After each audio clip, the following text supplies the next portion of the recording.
Tov, Bezrat Hashem,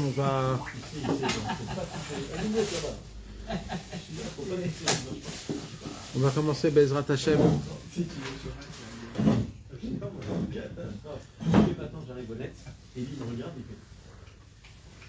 À étudier notre petite Torah habituelle, Bezrat Hashem.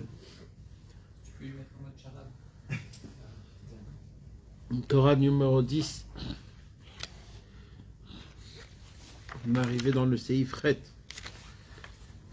On a commencé à parler de comment toute la Torah elle commence à nous parler de Purim, de Esther, de Mordechai, de Haman, du tirage au sort. La semaine dernière, on a parlé de Haman. Vous vous rappelez? On a parlé de la puissance que Haman il avait dans ses mains à travers le tirage au sort de Purim. Il a utilisé le sort que le peuple juif eux-mêmes avait utilisé pour recevoir Eretz Israël, pour les boucs de Yom Kippour, et ainsi de suite. Et de cette manière-là, Haman, il a anéanti le peuple juif. Et Rabbeinu nous enseigne que tout le travail de Haman, c'est la Avodah Zara El Acher. Parce que Amalek, Gimatria El Acher. Tout le concept de Haman, c'est de ralentir avec la Emouna et d'accélérer avec la Avodat El Elim, avec les dieux qui existent dans ce bas monde. C'est qui les dieux?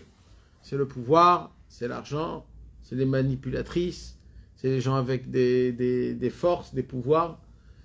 Comme Haman était le plus riche du monde à l'époque, et qui s'est rendu lui-même un dieu, jusqu'à qu'il s'est gravé sur sa peau et sur ses habits son logo de Avodah Zara, son symbole d'Avodah Zara, qui était aussi des symboles mamash d'Avodah Zara qui étaient très élevés. Et Béhémet, il avait atteint un niveau mamash d'Avodah Zara mamash.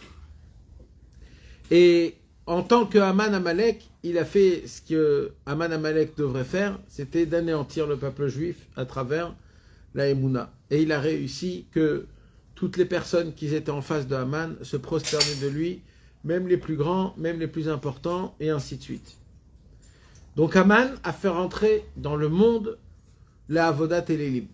Ça s'appelle Mamash Liyan, de Avodat El Elim, de créer des dieux, de passer par des dieux pour faire certaines choses. Rabbeinu nous enseigne dans cette Torah la puissance des mains et des pieds en général. La puissance. Les mains et les pieds. La puissance qu'un juif il a dans ses mains et dans ses pieds. Ça s'exprime à travers les danses. Ça s'exprime à travers les danses et les frappements des mains qui est un fruit de la joie. Et pour être joyeux, il faut croire dans un seul Dieu et que ce Dieu il est bon et bien. Tant qu'on n'est pas fort dans la Emouna, dans Hachem, que Hachem il est grand, il est bon, il est fort, alors je tombe dans la tristesse. La tristesse, c'est la Avodat El Elim, c'est Haman Amalek, c'est exactement ce qui se passe. Et c'est un combat qui se fait pendant des générations et générations, pendant des millénaires. Ça va être un combat contre la Emouna dans Hachem ou la Emouna dans le Avodat El Elim. C'est quoi Avodat El Elim? Avodat El Elim, encore une fois, c'est de croire qu'il y a une autre puissance qui peut faire jouer la puissance d'Hachem, ou alors qui peut changer, ou alors qu'on doit passer par certaines choses. La Gava, on a expliqué, c'était la Gava. La Gava, c'est la racine de tout cela. Et Rabbeinu nous enseigne que pour atteindre ce niveau de simcha, de joie, il faut atteindre le roi. Le roi, c'est le tzaddik. Le tzaddik nous fait vibrer notre cœur, parce que le roi, il est dans le cœur. Dans le cœur, on ressent la simcha, et quand on ressent la simcha, alors on bouge les mains et les pieds. Quand on bouge les mains et les pieds, alors on radoucit tous les dynim, toutes les rigueurs, tous les problèmes, de tout ce qu'il y a et de tout ce qui se passe, si c'est dans le personnel ou dans le général, c'est pareil dans les deux côtés. Et le but, c'est ça, c'est de pouvoir mouvementer les bras et les pieds dans tous les sens du terme et dans tous les niveaux. Jusqu'à maintenant, on a étudié quelques niveaux dans les mains et les pieds. Ce soir, on va étudier encore une fois, et on va voir comment dans le Inyan de Purim, ça existe le Inyan des mains et des pieds. Comment on peut dire ça? La définition. Dans les définitions, dans les mots des mains et des pieds, on va voir automatiquement comment Mamash, c'est dans tout le Inyan de Purim. Alors au début, on a lu dans la Torah. Dans la Torah, il y a cette définition des mains et des pieds. C'est la Torah chez Beniglé et la Torah chez Benistar. Donc, ce Shabbat, ce Motzei Shabbat, j'ai eu un chidouche. C'est que Aman, il a compris que les mains et les pieds des Béné Israël, ils sont énormes, ils sont très forts. Ils peuvent radoucir toutes les rigueurs possibles. Ils peuvent se battre, les combattre. Ils peuvent les manier et grâce à ça gagner des guerres et conquérir des pays en entier. Alors Aman, il a dit, ce sont les mains et les pieds que je vais anéantir du peuple juif. Comment? Aman, avec ses mains, il a fait le goral, il a fait le tirage au sort. Et avec les pieds, il a dit, tout le monde, prosternez-vous sur moi. Donc Aman, il a aussi eu sa part dans ce combat en anéantisant les mains et les pieds du peuple juif. Ma vache, on le voit dans les mains à travers le tirage au sort, ça se fait avec les mains, et les pieds en faisant prosterner tout le peuple juif. Grâce à ça, il a enlevé la puissance du peuple juif, que le peuple juif, il a avec les mains et les pieds. Donc, il fallait que, Chas Shalom, on retrouve un nouveau tzaddik parfait comme Moshe Rabbeinu pour réparer cela. Vous savez, mes amis, le 7e mentor, c'est celui qui n'a pas de pied. Bahod. Et il y a aussi les mains. Oui. C'est le 6e. Oui. Mais alors c'est quoi le 7e? Alors c'est quoi le Inyan? Le 7e, c'est qu'il n'a pas les pieds. Non. C'est qu'on ne connaît pas l'histoire. Ouais. C'est celui qui n'a pas de pied. Ouais. 6e, c'est les mains, 7e, c'est les pieds. Ouais. Et maintenant, il faut savoir une chose. Quand Chas Shalom, le peuple juif tombe, dans une vraie avodah zara, mes amis, alors ça s'appelle Chas Shalom, un divorce. Un divorce avec qui? Avec Hachem. C'est quoi l'alliance du peuple juif? C'est la Torah. Brit. C'est l'alliance de mariage, c'est le pacte, c'est le lien qu'on a avec Hachem. C'est la ketouba. C'est la raison pour laquelle, mes amis, quand on applique la Torah, alors on a cette vitalité, cette sensation qu'on est avec Akadosh Baruch Hu, vraiment comme lié à fond. Quand le peuple juif n'applique pas la Torah, ça remet en question le lien qu'on a avec Hachem. Mais quand tout le peuple juif, en majorité, il laisse tomber la Torah, il se passe quelque chose de très grave. C'est Chas v'Shalom une sorte de divorce. Parce que le lien, le brit, l'alliance n'est pas appliquée. Au moment où l'alliance n'est pas appliquée, c'est le mariage en entier qui se met en question. Maintenant, pour comprendre l'histoire, il y a eu la destruction du premier temple. Nabuchodonosor est venu et il a tout rasé. Tout Yerushalayim, tout Ira Kodesh, tous les Chomot, le Beth Amikdash, Kodesh HaKodashim, tous les alentours de Jérusalem. Il a tué tous les Juifs. Il a exilé ce qui restait. Et il les a exilés en Babylone. Et là-bas, ils ont été prophétisés, le peuple juif, que 70 ans, ils vont être en galoute. Et après les 70 ans, il y aura un nouveau Beth Amikdash. Et Béhémet, le peuple juif, a fait une très grande teshuva quand le peuple a été détruit, quand le temple il a été détruit. Ils ont été expulsés de Eretz Israël, la majorité du peuple juif. Les vieux et les Kohanim, ils sont restés à Jérusalem. Ceux qui étaient en prison, ils sont restés en Jérusalem. Et pendant 70 ans, le peuple juif, il a fait teshuva. Il a demandé pardon à Hachem, ils se sont remis en... Mais au moment où les 70 ans passent, il ne se passe rien. Il ne se passe rien. On fait quoi alors? On fait quoi? Et là, le peuple juif, il se pose des questions. On a été prophétisé 70 ans, ça y est. 70 ans est passé. Maosim. C'est le moment. Il faut faire quelque chose. Quoi, alors, c'est fini, il n'y a plus rien. Comment ça se passe? Et c'est à ce moment que ça commence l'histoire de Purim. L'histoire de Purim commence à 70 ans du premier temple qui a été détruit. Et au lieu qu'il se passe quelque chose de bien, il se passe une catastrophe, donc c'est Purim. Aman, il veut détruire le peuple juif. Ça veut dire que pendant ce temps-là, le peuple juif a atteint un niveau, comme les Chachamim ils nous disent, de fatigue mentale, spirituelle, tout. Il n'y avait pas un moment le plus... Il n'y avait pas plus bas pour le peuple juif de cette époque comme ce temps-là. Moralement, les 70 ans sont passés, le temple n'est pas descendu. Deuxièmement, ils sont expulsés de leur endroit, il n'y a pas de temple, le temple a été détruit, il n'y a plus de tzadikim, on ne sait pas comment ça doit fonctionner. Et en plus de cela, à ce moment-là même, Aman, il attend le moment le plus précis pour anéantir le peuple juif, parce que pour Aman, ça ne suffit pas qu'on a détruit le temple. Pour Aman, il faut détruire même le corps. Je veux plus qu'il y ait des juifs. Je veux plus qu'il y ait quelqu'un qui se rappelle qu'il y avait des juifs. C'est pas que les juifs qu'on va tuer, c'est même les gens qui vont parler des juifs, qui vont se rappeler des juifs. C'est ça Aman. Aman Amalek, il veut anéantir totalement l'idée du juif. Donc 70 ans après que le juif a été traumatisé, battu, tapé, cassé, dans tous ses niveaux matériellement et spirituellement, ça lui suffit pas plus Aman Amalek. Et lui, comme lui, c'est le El Acher, il se bat contre Dieu. Alors pour moi, Dieu, c'est qui? C'est le juif. Alors comment je me bats contre Dieu? Je me bats contre les juifs. C'est ce qui se passe aussi aujourd'hui, mes amis, avec les combats d'aujourd'hui. On se bat contre Hachem Hamaj, c'est un combat contre Dieu. Parce que c'est qui a choisi le peuple juif? C'est Dieu. Donc quand je me bats contre le juif, je me bats contre Dieu.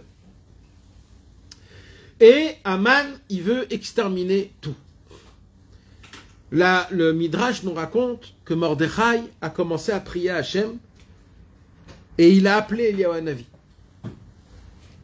Et Eliyahu Hanavi, Zachor Letov, est venu et Mordechai a dit à Eliyahu Hanavi, va monter dans le ciel et essaye de voir, d'entendre qu'est-ce qu'ils disent sur la xéra qu'il y a en bas chez nous.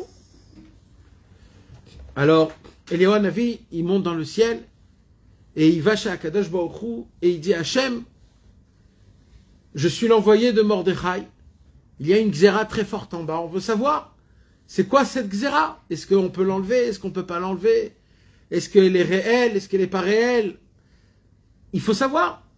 Et là, Akadosh Baruch Hu, il lui a dit, c'est une xéra qui a été tamponnée avec un tampon fait de sang. Quand un tampon est signé avec un tampon de sang, même Hachem, il ne peut pas enlever ce tampon. Ça veut dire que c'est une xéra, c'est un décret qui doit sortir, qui doit être fait. Alors Eliyahu Hanavi descend et il dit, malheureusement, c'est une xéra tamponnée avec le sceau d'Hachem en sang. Et là, Mordechai, il a commencé à trembler. Et il a demandé à Eliyahu Hanavi, il a dit, Eliyahu Hanavi, quel conseil tu as à me donner? Alors Eliyahu Hanavi lui dit, il n'y a que Moshe Rabbeinu qui peut t'aider. Alors, Midrash de Purim, de Megillot, hein? Qui a fait exactement avec le sang? Hachem. Hachem, il a fait quoi? Il a tamponné le décret. Scellé. Il a scellé Lui qui l'a scellé avec le sang. avec le sang. De qui? Non, c'est comme ça. Comme ça, c'est écrit. C'était A+.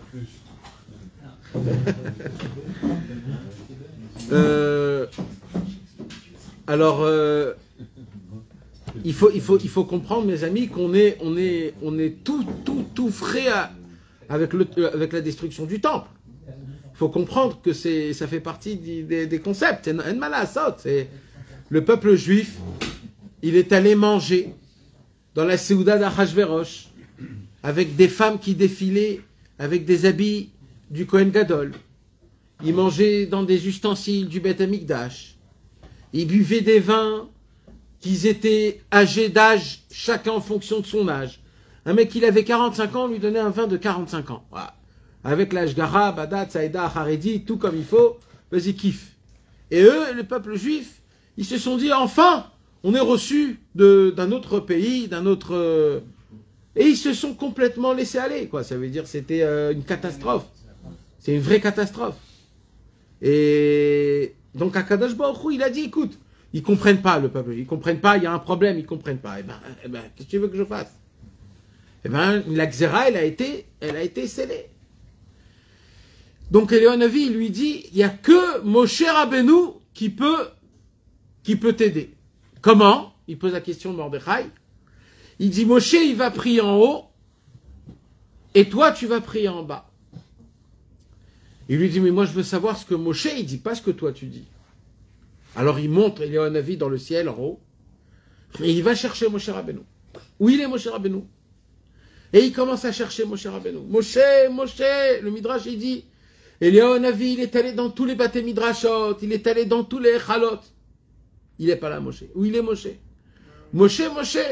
Et là, Eliyahu Navi crie, Banecha Betzar, tes enfants souffrent.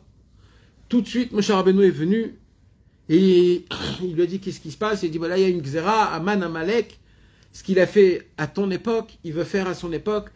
Moshe Rabbeinu, il regarde le peuple juif, et il dit, il y a un vrai problème, c'est quoi? Ils sont emproudim, ils sont, comment ça s'appelle avant de divorcer? Séparés. Ils sont séparés d'Hachem. Hachem s'est séparé d'eux, et eux se sont séparés d'Hachem. Le mariage, ce que moi j'ai fait avec le peuple juif à mon époque, au mont Sinaï, d'être le témoin du mariage entre Hachem et le peuple juif, ça a été brisé. Ça a été brisé. Je ne sais pas quoi te dire. Il dit à Eliyahu Moshe Rabbeinu, je ne sais pas quoi te dire. Moi, ma force, c'est le fait que j'ai donné la Torah, mais maintenant qu'ils n'appliquent pas la Torah, je n'ai aucune existence. Lech red kishichet amecha. Comme Dieu, il m'a dit, descends, parce que ton peuple a fauté. Alors, Moshe Rabbeinu, il dit, je vais chercher un homme en bas, et un homme qui sera apte, comme moi, qui aura mes niveaux, mes capacités, mon humilité, mon allure, ma force, et je vais descendre en lui, et je vais battre en lui, et Bezrat Hashem. Eliyahu Navi, il descend en bas et il raconte tout ça à Mordechai. Mordechai, il comprend que ça va être lui, le corps qui va choisir Moshe Rabbeinu.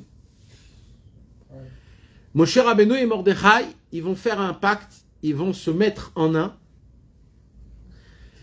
C'est une fusion amitié, pas Astam, pas comme ça, c'est une vraie fusion amitié.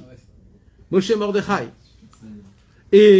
Et là, dans ce Likutei Moharan, on va voir comment tout ce midrash, c'est Mamash, Rabbeinu, Mamash. Comme si que Rabbeinu, il... Pourquoi? Parce que là, en fait, Moshe Rabbeinu a lié le peuple juif avec le Ham Israël. Mais maintenant, le peuple juif, il a été séparé d'Hachem. Donc, Moshe Rabbeinu a, entre guillemets, comment on dit? Il a fait une faille. Il a une faille. Il a failli. Non, mais ça veut dire il a pas fait son travail parfaitement. D'accord? Donc il a failli. Il n'a pas fait son travail parfaitement parce que le lien du mariage n'a pas été comme il faut. Donc c'est le devoir de Moshe de redescendre en bas pour faire le Shalom Bayit avec le peuple juif et le Ham Israël, pour créer une nouvelle Torah, redemander au peuple juif, est-ce que vous voulez la Torah? Et de recevoir la Torah de nouveau, comme on l'a reçue au tout début. Tout ça va se répéter à travers Mordechai Hatzadik. Mordechai Hatzadik va fusionner avec Moshe Rabbeinu, eux deux ensemble. Et Mordechai va tout réparer, toutes les failles qu'il y a eu en premier. Il va ramener le peuple juif Bitchouva. Il va redonner la Torah comme ça a été redonné. et il va reconstruire le Beth Amikdash. Tout est dans les mains de Mordechai. Mais là maintenant, quand Mordechai comprend ça, il est au point zéro. Ça veut dire, il comprend où il doit aller, c'est quoi son travail, mais pour l'instant là, il est au point zéro. Il sait même pas par où commencer. Ça veut dire, on ne demande pas moi de faire, on demande de tout faire depuis le début ce qu'il a fait, Moshe Rabbeinu. Voilà, imaginez-vous, quelqu'un il te dit voilà, ce que Moshe Rabbeinu a fait, c'est toi qui dois le faire. Quoi? Mais, eh ben oui, Mordechai se retrouve sur ce point-là. Maintenant, c'est quoi le combat? Le combat, il est simple. Il y a écrit où Mordechai yada et kol asher naasa. Mordechai savait tout ce qui se passait. Tout ce qui se passait, il savait.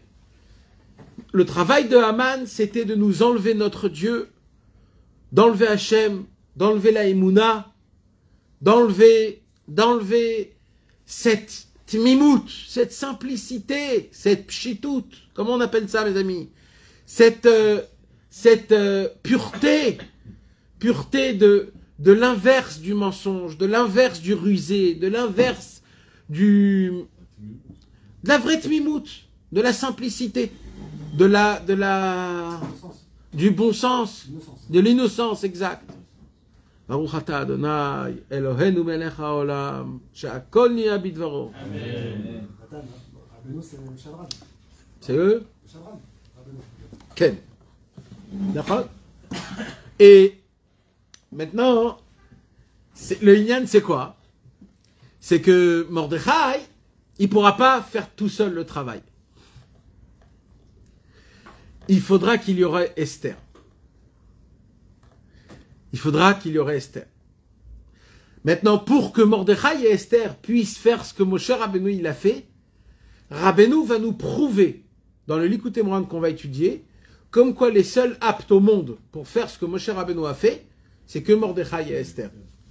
De la même façon que Moshe Rabbeinu, il a travaillé avec ses mains et ses pieds, il a fait descendre une Torah qui est du niveau des mains et des pieds, et de la même façon, Mordechai et Esther, ils vont créer ces concepts spirituels des mains et des pieds. On va voir comment ça s'explique dans l'histoire. C'est quoi les mains et c'est quoi les pieds. Et à travers cela, Mordechai et Esther auraient la possibilité de accomplir tout ce que Moshe Rabbeinu il va accomplir. Si vous voulez dans des mots simples, Purim, c'est la deuxième chance qu'Akadosh Baruch Hu nous a donnée. Voilà. Il y a eu une chance première, Hachem, il a choisi le peuple juif. Il nous a choisi le plus grand des tzadikim, Moshe Rabbeinu. Il nous a donné le plus grand des joyaux. C'était la Torah. Et malheureusement, on a tout fracassé. Le tzadik, la Torah, le peuple juif et Hachem. Tout fracassé. Et là, Akadosh Baruch Hu, il va nous proposer une deuxième chance.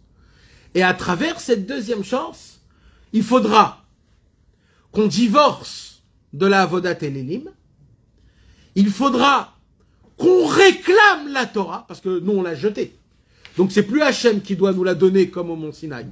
Cette fois-ci, ça devra nous qu'on va la demander à Hachem. Hachem, donne-nous la Torah. D'accord? Troisièmement, il faudra qu'on rentre en Eretz Israël et qu'on construit le Beth Amikdash. Si ces choses-là sont faites, on a reçu notre deuxième chance et on part pour un long voyage avec Akadosh Baruch Hu dans une belle histoire. C'est ça le travail on sait de ce qui se passe pendant Purim. Maintenant, mes amis, on a étudié donc la semaine dernière tout ce que c'était Haman. Ce qu'on va étudier aujourd'hui, c'est qu'est-ce que c'est Mordechai et Esther. Alors juste avant, il faut que je vous parle d'un point qui est noté dans le Likutei Moharan, très vague, mais qui est très important d'en en parler. Comment Rabbeinu nous apprend le Inyan de la Emouna et du Gahava et la Vodazara et toutes ces choses-là. En premier, Rabbeinu nous parle de la très belle histoire de Abraham et de Sarah. Hein? Avec un compte. Avec un compte. Avec Abraham et Sarah. Abraham a été l'homme qui a dévoilé la Emouna dans le monde.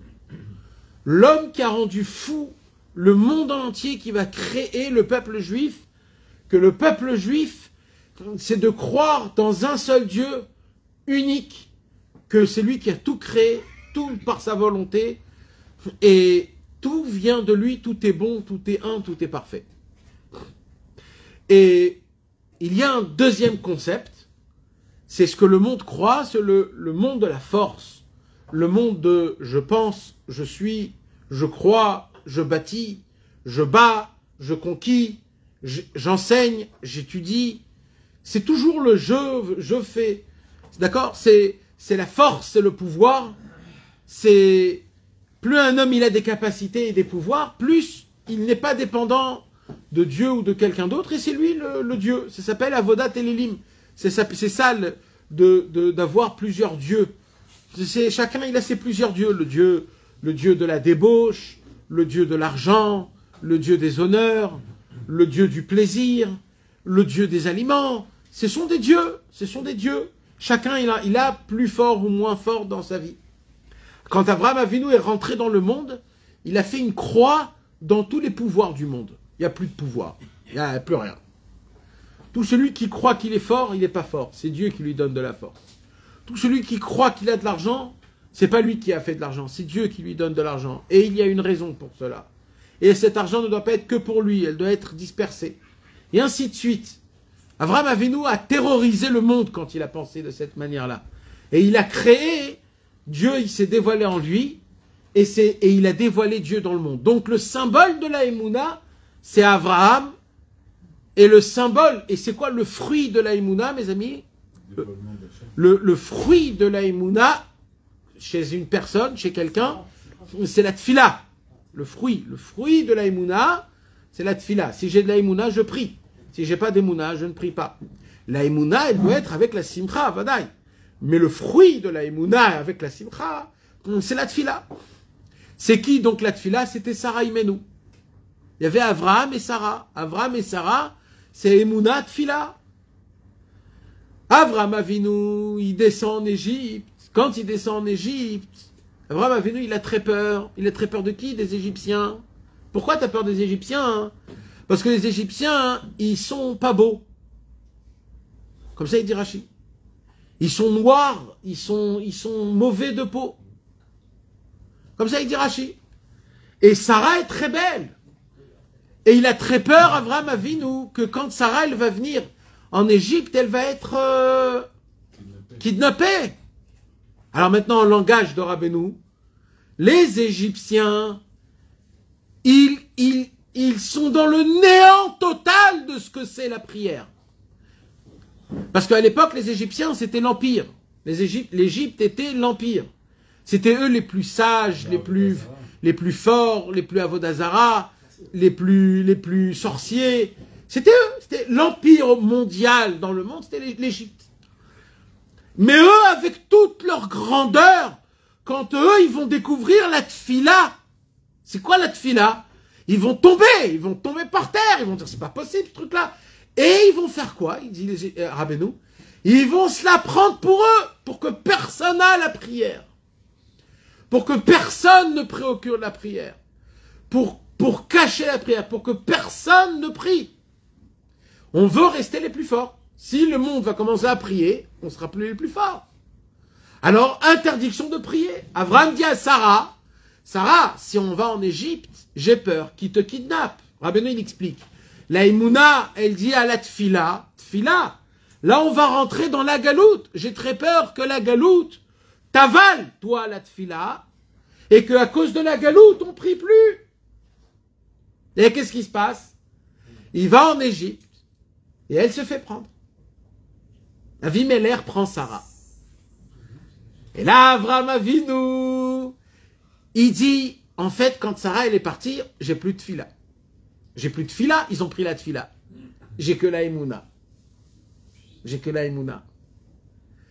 Mais là, Kadosh Baruch Hu, il intervient, Birvodo ou Be'atzmo. Kadosh Baruch Hu, il intervient et il dit à Avimelech, voilà, sache une chose, tu touches un cheveu à cette dame-là, c'est toi et tout ton entourage, jusqu'à la fin de tous les temps, que vous allez crever tous. Et le lendemain, il y a écrit, Avimelech ramène Sarah à Avram Avinu, il ramène la tfila à la Emouna, et il lui donne des cadeaux. C'est quoi les cadeaux? Ce sont toutes les Netzutzot Akdoshot qu'ils ont avalées des gens auparavant qu'eux, ils étaient faibles, qui se sont complètement assimilés, qui se sont perdus totalement. Il lui rend tout. Chaïl Bala, Vayakienu. Je vais pas juste enlever ce que tu m'as pris, je vais te faire vomir tout ce que tu as bouffé, ce qui m'appartient. Maintenant, ça, c'est le symbole de notre Torah. Le Gaavtan, c'est Avimelech. Celui qui a de la Gaava, la Vodazara, qui veut prendre la Tfila, la Emouna, c'est Avram Avinu. Puisque tout ça, c'est Moshe Rabbeinu qui l'a conclu en donnant la Torah, mais il y a un problème là. C'est quoi le problème? C'est qu'au moment où on s'est séparé d'Hachem, tout ça se remet en question. Tout ce qu'Avram il a fait, tout ce que Sarah a fait, tout est remis en question. Ce que vous ne savez pas, mes amis, c'est au moment où le temple a été détruit et qu'après on a flanché avec Achashverosh et Haman, tout s'est remis en question. Même Avraham Avinu, même Yitzhak et Yaakov, Hachem il a dit, ça c'était peut-être une époque, mais vous êtes plus le Zera Avraham, Yitzhak et Yaakov, vous êtes plus cela. Il reste plus rien, je vois rien de vous qui ressemble à quelque chose de eux.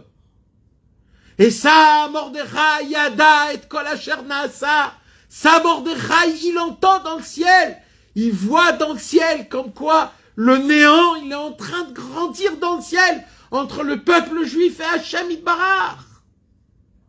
Une déchirure totale, mes amis. Je vous ai dit le cours dernier que ce qui s'est passé à Purim, c'est le plus grand ness qui puisse exister au monde. Auparavant, il n'y a jamais eu une chose comme ça, parce que le calvaire qu'on a atteint pendant ces 70 ans après la destruction du premier temple était abominable. Abominable. Comment on peut dire que c'est encore pire, par exemple, que le Gaza? Gaza, c'est une grave faute, Hachem nous pardonne. Et là, la faute, elle est encore pire au point de renier le Srout Avot et de les... Eh ben, tu vois, si c'est... Qu'est-ce qu'il y a dans cette faute qui est encore pire que tout? C'est que après que le Beth Amikdash a été détruit et que Dieu a fait montrer qu'il est capable de détruire le Beth Amikdash, et combien même on se retrouve dans une table de Achashverosh en oubliant tout et en mangeant et en buvant avec des kélim du Beth Amikdash, là c'est exagéré. C'est exagéré. Les Lévites, ils n'avaient pas photo, c'est caché. Où? Au Oui. Les Lévites, ils n'ont pas fauté. Là, tout le monde a fauté. Alors que là, c'était tout le monde. Donc tout a été remis en question, il dira Benou, à Kadosh. Tout. Alors il fallait quoi? Donc Mordechai dit, donc il faut que je recrée tout le concept d'Abraham, de Sarah, recommencer la Emouna, recommencer la Tfila, recommencer Moshe Rabbeinu, la Torah, le Mont Sinaï, le Beth Amikdash et Yerushalayim Irakodesh. Vous imaginez? Eh ben, j'ai un petit peu cherché et j'ai découvert des nuances ressemblant entre Esther et Sarah Imenu, comment Esther est devenue Sarah et comment Mordechai est devenu le commencement à travers Abraham et Moshe Rabbeinu. Mordechai Hatzadik inclut en lui toute la conception depuis Abraham jusqu'à Moshe Rabbeinu, on inclut en Moshe Rabbeinu, et Esther, il inclut en elle Sarah Imenu qui a créé, et toutes les mamans, Sarah, Rivka, Rachel, Léa, Bilha, Zilpa, tout cela avec Esther Amalka. D'ailleurs, Esther Amalka, on dit qu'elle est enterrée dans le Kever Haïmaot, à Tibériade, à côté de Bilha et de Zilpa, donc avec les mamans. Alors, première chose, mes amis, de la même façon que Sarah a été prise chez Pharaon, chez Avimelech, de la même façon, Esther a été prise par Achashverosh. Prise de force. de force. Hein? Pas du tout. Ce sont les policiers qui sont venus rentrer et qui l'ont pris après, même qu'elle était déjà mariée. Normalement, ils ont dit les bétoulottes, ils ont dit les vierges. Elle était déjà mariée, ils l'ont pris quand même. Donc elle a été volée, elle a été kidnappée. Esther, ça a été comme Sarah. Elle a eu le symbole de Sarah Imenu. De la même façon que Sarah Imenu a été kidnappée, volée chez Avimelech et chez Pharaon, Sarah Imenu, Esther est rentrée chez Achashverosh et a vécu toute sa vie là-bas.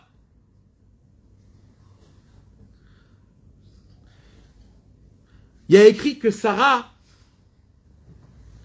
elle s'est donnée, elle, pour sauver Abraham. Nahon, pourquoi ils ont pris... Qu'est-ce qu'elle a dit, Sarah? Elle a dit, c'est mon frère. Nahon, elle a dit, c'est mon frère. Pourquoi elle a dit, c'est mon frère? Parce qu'ils auraient tué Abraham. Si elle aurait dit, c'est mon mari, ils auraient tué Abraham et ils auraient pris... Alors, qu'est-ce qu'elle a dit, Sarah? Sarah, elle a dit, c'est mon frère. Comme ça, elle a sauvé Abraham. Qu'est-ce qu'elle a fait, Esther Amalka, maintenant? Esther Amalka, elle n'a pas dit que c'était une juive. Et Esther, l'homme à Guédet, qui Mordechai ou là. Dans la Megillat Esther, il y a écrit que Esther n'a jamais dit à Achashverosh qui c'est Mordechai pour elle. On voit que Sarah et Esther Amalka, encore, il y a eu un lien avec. Sarah, il y a écrit dans Rashi, non, ça c'est... Sarah, il y a écrit Sarah al-Kol ha'olam kulo. D'ailleurs, le nom Sarah veut dire princesse. Princesse veut dire ministre. Ministre veut dire... Et elle était Av Amon al-Kol hagoyim. Sarah, c'était une reine sur le monde en entier. Tout le monde connaissait Sarah Imenu. Tout le monde savait que Sarah était la femme d'Abraham, Abraham, le grand homme de Dieu. Même qui croyait, qui croyait pas, tout le monde connaissait Sarah, le monde entier. De la même façon, Esther Amalka a été molechet mi Hodu ve'ad Kush. Pareil, Esther, c'était la reine sur le monde en entier, depuis Hodu jusqu'à Kush. 120 pays, tout le globe. Donc de la même façon que Esther était reine du monde, Sarah était reine du monde. Sarah, elle s'appelait Iska. On dit Sarah, elle s'appelait Iska. Iska qui socha beruach hakodesh. Parce que Sarah noyait dans le ruach hakodesh. Et Esther Amalka, vatisachen vachesed be'ene kol roya. Il dit Rashi, c'est quoi le chen et le chesed? C'est ruach hakodesh aita nasov al panea. Esther Amalka, il y avait le Ruach HaKodesh sur elle, et c'est ça qui lui donnait cette apparence de reine et de chesed, la même que Sarah Imenu, comme ça Esther Amalka. On a rajouté à Sarah un He. Avant, elle s'appelait Sarai. Et Hachem, il l'a appelé Sarah, avec un He. Et la Gemara, elle nous dit dans la Seret Megillah que même Esther, on lui a rajouté un He, qu'elle s'appelait Estahar. Pourquoi Estahar? Parce que Estahar en araméen, c'est la lune. Et de la même façon que la lune, c'est le roi HaKodesh, c'est la Malchut, c'est la reine, la blanche. De la même façon, Esther Amalka, elle ressemblait à une lune qui était parfaite, qui était belle, qui était roi HaKodesh, et en araméen, Estahar, Sahar, comme on dit, Sahar, Estahar, c'est la lune, donc on a rajouté un « et » dans le nom de Esther Amalka. Donc on voit que Esther Amalka, elle a eu le mérite de remplacer Kaviachol, pas de remplacer, mais de reconstruire, de reconstituer dans notre ADN le Inyan de Sarah Imenu et Abraham à travers Mordechai, que Mordechai, il était toujours à côté de Sarah et qui était toujours là pour elle, etc. Et surtout, le travail de Mordechai, c'était le travail de Moshe Rabbeinu. Comment Moshe Rabbeinu comment Mordechai va faire le travail? Il va faire le travail à travers ce que Rabbeinu il va nous expliquer maintenant comment ça fonctionne à travers les mains et les pieds. Parce que ce qui relie tout ce qu'on vient de parler, c'est les mains et les pieds d'un juif. Les mains et les pieds d'un juif, ce ne sont pas juste des mains et des pieds, mais ce sont des mondes dans le ciel, des mondes et des mondes et des mondes, et des réparations qui dépendent de quand on bouge nos mains et nos pieds. Si on frappe un juif avec un coup de poing, on détruit des mondes, on détruit des mondes et des mondes. Si on fait du bien avec les mains, si on embrasse, si on enlace, si on donne un tzedaka, si on fait quelque chose avec nos mains, c'est la réparation de tout à travers. Pareil avec les pieds. Les pieds, d'aller à droite, à gauche et de faire ce qu'il faut faire et de danser et de chanter. Et toutes les mitzvot qu'il y a à faire aussi, c'est un travail qui va se faire avec Mordechai Hatzadik et Esther Amalka qui vont reconstituer les mains et les pieds spirituels du juif qui est en haut dans le ciel, de ce corps spirituel qui est là-bas. Alors, Veze Bechinat Mordechai ve Esther. Jusqu'à maintenant, on a étudié Aman.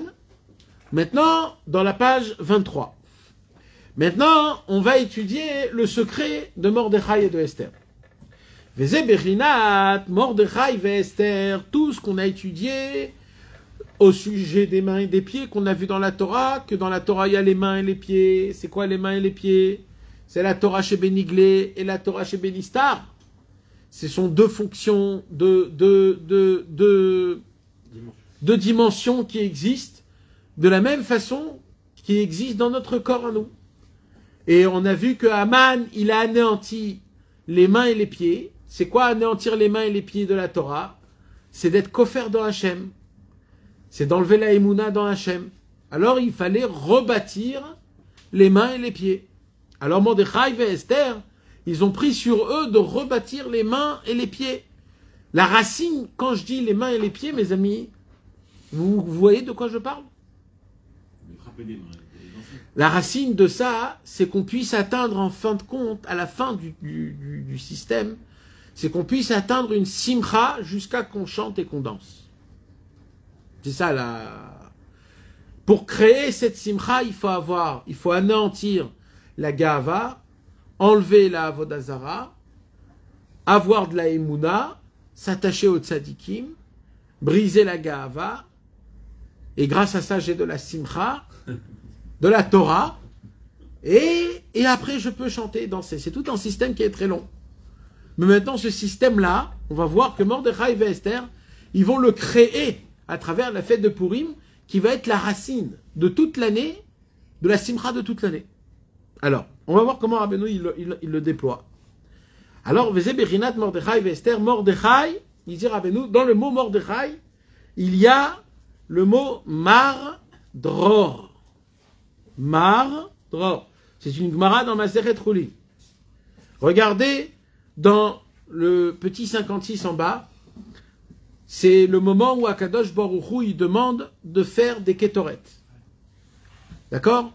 Il y a écrit Ve'ata kach lecha besamim rosh mar dror chamesh meot vekinamon bosem machatzito chamishim umatayim ukne bosem chamishim umatayim.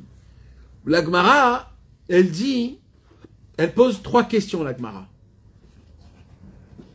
Où c'est Meroumaz, comment on dit Meroumaz? Où c'est allusionné dans la Torah Mordechai et Esther et Haman? Comme ça, elle pose la Gemara. Alors, la Gemara, elle dit Mordechai dans ce passouk-là, Rosh Mar Dror. Pourquoi? Parce que en araméen, Mar Dror, ça veut dire Maradachia. Maradachia, Mordechai. Mordror, c'est quoi? C'est une fleur. C'est une fleur qui pousse, qui est pas amère, qui est dror, qui est sauvage. C'est une fleur qui pousse que sauvagement. Une myrmure. Qui est une myrmure. Ouais. Une myrmure. Non, une myrrhe pure, pardon. Une myrrhe pure. Pure. Une myrrhe. Oui. Ok. Donc c'est une fleur, d'accord? Cette fleur-là, on la mettait dans les kétoret. Alors Mordechai, il est allusionné là-bas. Et c'est ça qu'il rapporte ici. Alors Mordechai, c'est Mar Dror. Maintenant, Dror, il dit Rabbeinu, c'est quoi Dror? le mot dror, lachon cherut. Dror, c'est vient du mot tsipor dror. C'est quoi tsipor dror? C'est un oiseau qui ne peut pas rester enfermé. Il est obligé d'y aller. Il est sauvage. Il est obligé d'aller s'envoler. D'accord? Donc le mot dror veut dire lachon cherut, c'est-à-dire la liberté. Ze bechinat yadayim. Et ça, c'est du même niveau que les mains. Pourquoi? Parce qu'on a étudié auparavant, que Moshe Katouf, Dodi Shalach Yado Minachor. Dans les Shir Hashirim, il y a écrit Dodi Shalach Yado Minachor. Mon Dieu, il a envoyé sa main à travers le trou. Je ne vais pas expliquer ce que ça veut dire dans Shir Hashirim parce qu'on a déjà expliqué, mais Rabbeinu, il prend les mots. En prenant les mots, tu vois que les mains, les Yado avec Minachor. Maintenant, il dit Rabbeinu, Chor, c'est du mot Cherut. Donc, Yadaim, c'est Cherut. Le signe de la liberté, c'est les mains qui sont libres. Quand quelqu'un, tu veux emprisonner quelqu'un, comment tu lui enlèves sa liberté à cette personne? Tu lui attaches les mains.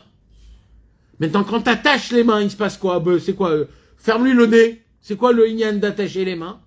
Quand tu attaches les mains de quelqu'un, tu lui as pris sa liberté. Donc, il dit Rabbeinu, c'est ça le pshat, que la liberté, elle équivaut aux mains. Et de la même façon que Mordechai veut dire dror, mardror, donc Mordechai équivaut aux mains. Mordechai égale les mains. Est-ce que vous avez compris? Mes amis, il n'y a rien à comprendre. Rabbeinu veut nous prouver ici, à travers des psukim, comment Mordechai c'est les mains et Esther c'est les pieds. D'accord? Hein? C'est proche, mais ça n'a aucun rapport. Mais c'est jamais de rapport. C'est toujours des jeux de mots que Rabbeinu il fait. Rabbeinu il a dit, ma Torah elle est tellement grande que je peux que trouver des lachon nofel la lachon. Que des mots qui se ressemblent. Tout l'écoute Moran, il est fait de cette manière-là. Dodi shalach yado minachor. Donc, il y a dans ce pasouk-là la main. Vous vous rappelez de ce pasouk qu'on a étudié avant? C'est pour ça que je vous ai dit de les écrire, vous ne les avez pas écrits. J'ai encore oublié chez moi à la maison, moi, ce que j'avais écrit. Quand on avait étudié sur... Voilà. Dans le CI Vav. Dans le CI Vav, on a vu...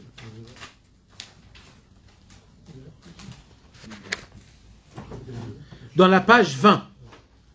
Vesamirle dodi shalach yado minachor. Il dit là-bas, Rabbeinu ze bechinat itgalut te'arat hayadayim.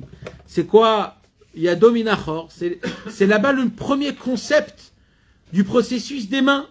C'est ça, Aïnou Bechinat Amchat Kaf, c'est ça de frapper les mains. Donc, Dodi, Shalach, Yado Minachor, Vayehi, Adavemuna. Et là, Rabbeinu, il va réutiliser ce même pasouk pour nous prouver que Mordechai, c'est lui qui va créer le concept des mains. C'est Mordechai Hatzadik. Alors, pourquoi il doit créer Mordechai le concept des mains? Parce qu'il doit réparer les mains que Haman, il a détruit, mais lesquelles mains? Les mains que Moshe Rabbeinu, il a levées au combat d'Amalek. Quand on gagnait le combat d'Amalek, Moshe Rabbeinu, il levait ses mains et il a écrit Vayehi Yadav Emuna. Ça, c'est quand on battait Haman. Mais comme Haman, il est en train de nous battre là, donc, Moshe Rabbeinu ne peut pas lever ses mains. Parce que Haman, il est en train de nous anéantir là, à l'époque de Achashverosh. Alors il faut un nouveau, il faut que Mordechai donne le pouvoir à Moshe Rabbeinu de relever ses mains. Et qu'on a encore cette émouna là. Alors Rabbeinu, il va nous prouver à travers des psukim comment Mordechai, c'est lui qui a la possibilité que Moshe Rabbeinu puisse lever ses mains là où il est, et que quand Moshe Rabbeinu il lève ses mains, c'est à ce moment-là même qu'on a le pouvoir d'anéantir Aman Amalek. Comment on fait pour que Moshe Rabbeinu il puisse lever ses mains quand le peuple se renforce dans la Emouna. Quand malheureusement on n'est pas fort dans la Emouna, mes amis, Moshe Rabbeinu ne peut pas lever ses mains dans le ciel. Parce que les mains de Moshe Rabbeinu, c'est notre Emouna à nous. C'est notre Emouna à nous. Donc là, Mordechai, il doit se battre contre Haman pour faire lever les mains de Moshe Rabbeinu, pour que les mains de Moshe Rabbeinu soient très élevées. Est-ce que vous comprenez où je parle du chinois là? Dites-moi la vérité. Parce que... Dans la Megillah, on voit pas que le Bgam c'était dans la Emouna, on voit que ce qu'ils avaient réussi à faire lorsqu'il y a eu la Xéra, c'était justement qu'ils ont été marbés des tefila, ils ont pris les enfants, ils ont enfermé, etc. Donc, c'est passé par la tefila. Non. Alors, justement. Alors, la question, c'est quoi la question? La question, c'est qu'ils sont renforcés dans la tefila, ou ils sont renforcés dans la Emouna. Ou alors, pour pouvoir se renforcer dans la tefila, il faut se renforcer dans la Emouna, il faut se renforcer dans la tefila. Ou c'est parce qu'on a de la Emouna compris, je sais pas, je jette. On est tombé de tout. Et quand tu tombes d'une chose, tu fais tomber toute la pyramide que tu as créée.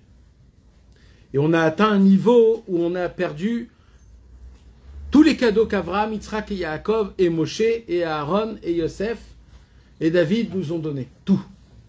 Toute cette pyramide est tombée. Et tout ça, c'est écrit dans la Megillah, pas obligatoirement de manière claire.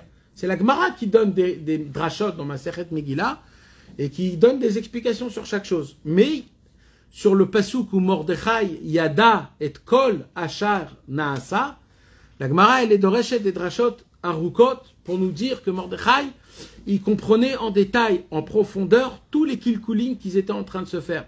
Et pourquoi c'est lui qui le comprenait? Parce que c'était à lui le travail à faire. Et là, c'est ce que Rabbeinu il va nous dire. Rabbeinu il va nous dire, en fait, Mordechai et Esther vont recréer de nouveau le concept, le symbole des mains et des pieds de ce que ça s'appelle le juif, le Tselem Eloki qui se tient dans le ciel. Et ça va se faire à travers la Torah, la Tfila, la Emouna, la Simcha, le Bet Amikdash, Omer Seorim, le Pour, Aman, tout ça, Rabbeinu il va nous parler. Donc là, Rabbeinu, il nous enseigne que le Mordechai, son symbole à lui, sa puissance qu'il a, ce sont les mains. C'est quoi les mains? On va voir plusieurs fois, on va voir. Vous avez compris plus ou moins ce que je veux dire? Maintenant, comment ça va se faire? Comment ça va se faire? C'est tout un processus que là, Rabbeinu, il va nous... C'est ce processus d'après cette Torah, la Torah 10. D'accord? Et la victoire, comme quoi on a gagné, c'est quoi la victoire? Il dit Rabbeinu, la victoire, c'est si toi, à Purim, tu vas avoir une simcha énorme, jusqu'à que tu vas chanter, danser, sache qu'il s'est appliqué en toi tout le concept de Mordechai. Tout ce que tu as détruit pendant toute l'année ou toute ta vie, tu as détruit ton Avraham, ton Yitzhak, ton Yaakov, ta Torah, ton Moshe, tu as tout détruit, tout. Si tu arrives à chanter, à danser, Besimcha Rabba à Purim, alors la lumière de Mordechai est venue et a tout réparé ce que tu as anéanti. C'est ce qui veut dire Rabbeinu Besofo Shel Davar. Parce que Mordechai et Esther, ils vont réparer tes mains et tes pieds. Et la preuve de s'ils sont réparés, c'est comment tu vas être Bessimcha à Purim. Si tu n'arrives pas à chanter, à danser, Mordechai est un petit peu fatigué cette année pour toi. Chas v'shalom. C'est une image que je donne. Mais on comprend un petit peu le concept, mes amis. C'est-à-dire ce combat, il se fait chaque année. Voilà, sachez-le, mes amis. C'est chaque année, c'est à travers nous. On a cette possibilité, surtout nous, qu'on est en train d'étudier la Torah 10, à la plus forte raison. Donc nous, on doit le vivre encore plus fort que tous. Maman, plus fort que tout, ce combat, il est en train de se passer en plein milieu. Là, Mordechai est en train de recadrer d'abord les mains, Esther les pieds, on va voir, voilà. C'est pour ça que je veux lire dedans. Ils sont sortis dehors. Ça a commencé ce truc-là. Ah ouais, c'est fou. Amen. Amen. Que Dror, c'est la liberté. Et dès qu'on a commencé à étudier ce truc, ils sont sortis les deux. Ils ratsonnent tous, Bezrat Hashem. Alors, je répète comment, mes amis, Béhémet, c'est important. Je vais l'apporter, Bezrat Hashem. Une feuille où il y a tous les psukim. C'est pour ça que c'était important les psukim, parce que les mêmes psukim que Rabbeinu il parle des mains et des pieds, là Rabbeinu il va nous ramener ces mêmes psukim en même temps.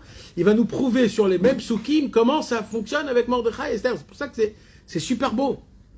Donc je répète, Mordechai, comment s'est allusionné Mordechai à travers les mains? Dans Mordechai, comment il s'appelle Mordechai dans la Torah? Mardror. Comment on dit Mardror en araméen? Maradachia. Maradachia, c'est Mordechai.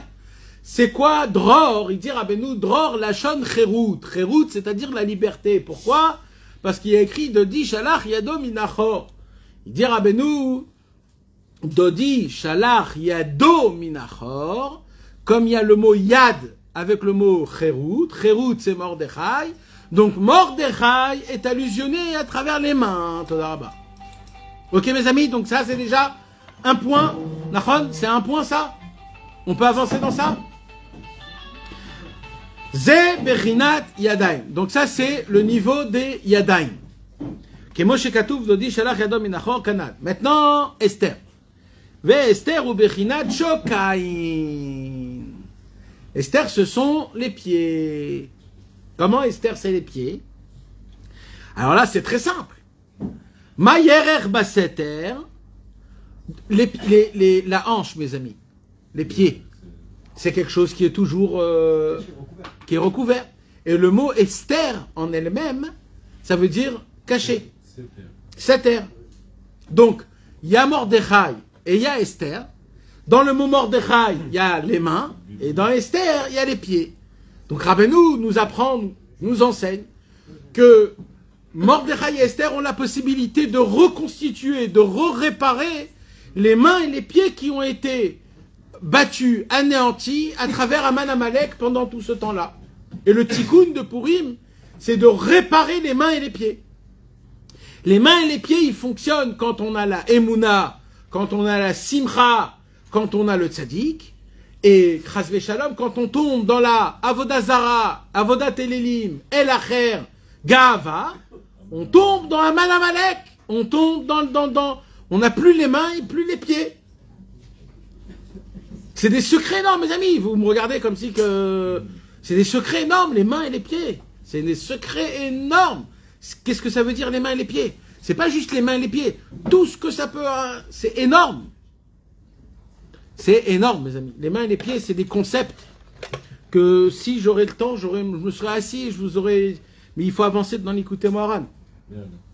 Mais les mains et les pieds, ne croyez pas, mes amis. C'est... Hein? Vezé lachon Purim. Là, Rabbeinu va maintenant nous expliquer le mot Purim. Alors nous, on connaît le mot Purim comme le mot Purim qui vient du mot, mes amis, à pour. C'est quoi le pour? C'est le tirage au sort. Là, Rabbeinu, il va nous donner une autre définition. Vezé lachon Purim. Il dit Rabbeinu, moi j'ai trouvé que dans le mot Purim, il y a l'anéantissement, je sais pas comme ça on dit, l'anéantissement, hein, de la Avodat Elelim. C'est-à-dire grâce au fait qu'il y aura Mordechai et Esther, les mains et les pieds, ils vont anéantir la Avodat Elelim, ils vont anéantir la Avodah Zara de qui?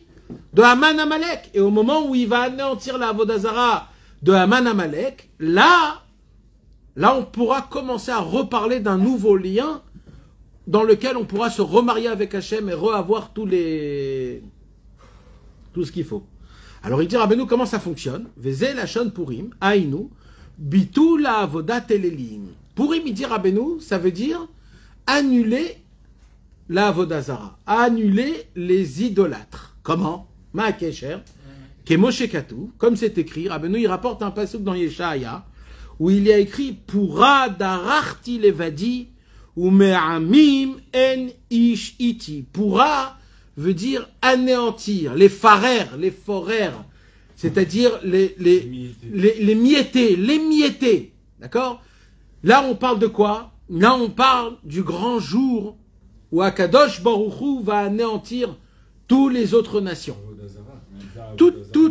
Même les autres nations, même les peuples, tous ceux qui nous ont fait du mal. Mi zebach hamutz begadim, zevach lo mi batzra. Comme ça, c'est écrit. Dieu sera habillé avec un vêtement rempli de sang, de vengeance, qui va venger tous les peuples. Et quand il va venir vers nous, on va avoir peur, parce qu'on va le voir rempli de sang. Et Dieu, il va dire, ne vous inquiétez pas, mes enfants, ce sont la vengeance que j'ai vengée, votre vengeance. J'ai puni tous ceux qui ont fait du mal. Et là-bas, il dit, pourra dararti, je les ai émiettés en les écrasant. L'évadi, moi seul, ou me'amim enishiti, personne ne m'a aidé. C'est une vengeance que je vais prendre. C'est mon honneur de venger votre vengeance. Hein? Alors, ça se renverse l'un contre l'autre. Alors, Rabbeinu, il dit, le mot pourra, il dit, Rabbeinu, c'est le même mot que Purim. Nachon ou pas? Pourra, Purim. Nachon, il pourra. Maintenant, dans le mot Purim veut dire anéantir et mietter. Alors, il dit, Rabbeinu, de la même façon que dans la Torah, dans Yeshaya, le mot pourra dararti, il parle de quoi? Que Hachem lui-même va anéantir toute la Vodazara, tous les peuples. Il dit, Rabbeinu, je prends le même mot que Yeshaya, il a utilisé, et je le mets dans Purim. Là-bas, il a utilisé le mot pourra, pour que Hachem, il va anéantir la Vodazara. Il dit, Rabbeinu, moi, je prends le mot Purim, qui fait aussi allusion à anéantir toute la Vodazara. Mais comment on va anéantir la Vodazara? Avec Mordechai et Esther, les mains et les pieds. Le niglé, le nistar de la Torah. Tout ce qu'on va parler, les chants et les danses, la simcha. On a compris, les amis? Valider Arat Mordechai et Esther. Maintenant, qu'est-ce qu'il faut faire? Quand on arrive à éclaircir, quand on arrive à faire réveiller cette notion de Mordechai et de Esther, ça veut dire quoi? Ça veut dire quoi? C'est énorme ce qu'il y a écrit ici. Ça veut dire que, vous savez, mes amis, il peut avoir un feu d'artifice exceptionnel, phénoménal. Le feu d'artifice du 14 juillet, ou alors de la fin de l'an de 2000, ou de 3000, ou je sais pas quand. D'accord? Je parle pas d'un petit feu d'artifice, les vrais grands feux d'artifice, énormes, les plus beaux. Tout le monde y vient, ils viennent la nuit, ils se mettent dans un endroit, et ils voient la beauté de ce feu d'artifice. Et il y a un mec, il habite juste à côté, mais il est chez lui à la maison, et il écoute de la musique, avec des écouteurs. Et il n'est pas au courant qu'à ce même... Et lui, il voit les feux d'artifice sur son téléphone. Et il croit que le feu d'artifice, il se passe quelque part dans le monde. Il dit, waouh, c'est beau. Et il ne sait pas que s'il sort, il les voit de ses propres yeux juste en face de chez lui. Vous connaissez cette situation-là, mes amis? Eh ben, je vais vous dire un grand ridouche. Il y a la possibilité, pareillement, de faire Purim, ou Pessah, ou Sukkot, ou Shavuot, ou Shabbat, ou Rosh Chodesh. La possibilité de faire, mais en n'étant pas dans le moment, dans l'action. Tu es là-bas, alors tu fais le Shabbat, tu fais Purim, tu fais toutes les mitzvot de Purim, tu es content comme ça pour être Yotzei Yedechova, pour être quitte. Et voilà, j'ai fait ma fête, Baruch Hashem, j'ai bu un peu de vin, j'ai fait Mishloach Manot, Matanot Laevionim, je me suis amusé avec les enfants, j'ai mis le petit déguisement, j'ai entendu la Megillah, voilà, le jour est passé, comme un autre jour, comme une autre fête.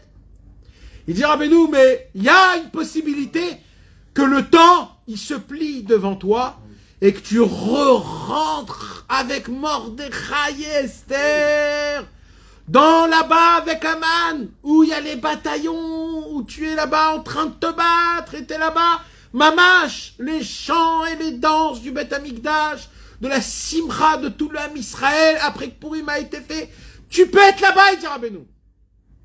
Il faut juste appuyer sur le bouton, il dit, Ve'aliede et Arat, Mordechai et Esther. Il y a une lumière qui s'appelle Mordechai et Esther, il faut l'allumer, cette lumière Mordechai et Esther. Il faut sortir de ton chez-toi, de ta maison, de ta télé, pour que tu crois que tu vois la cérémonie des feux d'artifice, et que tu sors et que tu dis, voilà, c'est juste là en fait, c'est juste là. Comment, il dit Rabbeinu? Validé Arat Mordechai Esther, Aïnou, c'est-à-dire, Bechinat Ayadain Veraglain. Comment on allume Mordechai et Esther chez nous personnellement dans notre monde pour que nous on soit connectés à la vraie fête de Purim, à la vraie fête de Mordechai et de Esther? Comment? Avec les mains et les pieds. Quand tu veux gagner un combat, mes amis, quand tu veux gagner un combat contre un adversaire, alors il faut se préparer avant. Et comment on se prépare avant?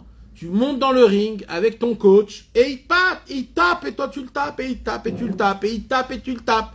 Les mains, les pieds, les mains, les pieds, les mains, les pieds. Jusqu'au jour où le coach te dit, ça y est, t'es prêt. On t'amène maintenant le vrai. Et là, tu montes dans le ring. Et là, c'est pas un combat, c'est une danse que tu vas faire. Parce que tu t'es tellement échauffé, tu t'es tellement entraîné avant, que maintenant, devant ton adversaire, c'est une danse. Tu vas bouger tes mains et tes pieds, c'est une danse. Et cette danse, elle va battre tout. Quand tu t'échauffes avant Purim, à chanter, à danser depuis le mois de Chodesh Adar et bien avant, pendant toute l'année, tu t'échauffes à chanter, à danser, en sachant que le summum des chants et des danses, le summum de toute l'année des chants et des danses et de la simcha, le summum, c'est Mordechai et Esther à Purim. Là, tout ce que tu as fait pendant toute l'année, ça se regroupe, et là on dit, mais là c'est même pas un combat, c'est tu chantes et tu danses, et tu anéantis, tu rates tout ce qui est mauvais. Mais quand on s'échauffe pas avant, alors le Harat Mordechai ve Esther Aïnou Prinat Yadayim Veraglaim, il est pas. Il dit Rabbeinu, ce qui se passe, le problème c'est quoi? C'est que il y a Aman. Aman, il veut se battre contre toi comment? Pendant toute l'année, Aman, il dit, je vais lui bouffer le crâne avec des idolâtres. Je vais lui donner des idées de Kori Veotsem Yadi, des idées de moi et ma force, moi et mon travail, moi et mon intelligence, mon acquisition, mes acquis, comment on dit mes acquis? Mes acquis. Aman va créer de l'idolâtre. Moi je sais, moi j'ai vécu, moi j'ai appris, moi j'ai enseigné, j'ai travaillé, et ainsi de suite. Je vais me créer des avodazara. Il dit, Rabbeinu, ces avodazara-là, ce sont des couches sur toi qui vont te faire que tu ne peux pas bouger. Tu es comme ça, tu ne peux pas bouger, tu ne peux pas. Même frapper des mains, t'arrives pas. J'arrive pas. Tu peux pas bouger, ni tes mains, ni tes pieds. Il dit, Rabbeinu, mais comme l'essentiel, c'est de chanter, de danser à Purim, alors il va te mettre des masses jusqu'à qu'il va te rendre paralysé. Paralysé. Il y a des mecs, rien que Purim, il vient, il est en dikon. Pourquoi? Parce qu'il faut être joyeux. On dit, moi, je suis jamais joyeux, alors à Purim, je suis encore moins joyeux. Alors, ils sont en dikon à Purim, les mecs. L'inverse, parce quoi? En fait, c'est un ribouille rocher. Pas un ribouilleur, c'est un ribouille rocher. Le mec, il peut, mais il est en dikon, Purim, il ferme ça, il dit, moi, laissez-moi tranquille, ne venez pas chez moi, ne venez pas danser. Ne salissez pas ma maison, je suis très bien là où je suis. Ça, c'est quoi, ça? C'est l'épaisseur de Aman Amalek, de la Avodat Elélim, de la Avodat Zara, de la Gava, de... Il dit, Rabbeinu, tu sais, de temps en temps, il faut laver la baraque. Comment on la lave, la baraque? On secoue, on doit secouer le corps. On doit secouer les mains, les pieds. On doit danser après chaque prière. On doit danser pendant Shabbat. On doit aller dans des petites fêtes de bar mitzvah, de mariage, même si c'est pas un copain, tu rentres, t'as pas dansé, tu connais personne, il y a une petite musique, tu rentres en plein milieu, tu fais comme ça, tout le monde va être content et tu te barres. Tu vas voir comment tu vas te sentir bien. Mais oui, les amis, c'est comme ça les vrais mariages juifs, c'est comme ça. T'as pas besoin d'une intrus, tu viens, tu manges pas, tu prends pas la place de personne. Je suis venu juste pour danser, voilà. Je peux, non? C'est gratuit, je viens juste pour danser. Rabbi Israël, il raconte, Rabbi Israël, qu'il faisait ça. Rabbi Israël faisait ça à Tibériade. Et il disait, tellement je dansais bien, il disait Rabbi Israël, que tous les mariés à Tibériade m'invitaient pour que je danse à son mariage. Parce que c'était moi le seul qui dansait tout seul. Je faisais attention à personne. Je bougeais les mains, les pieds.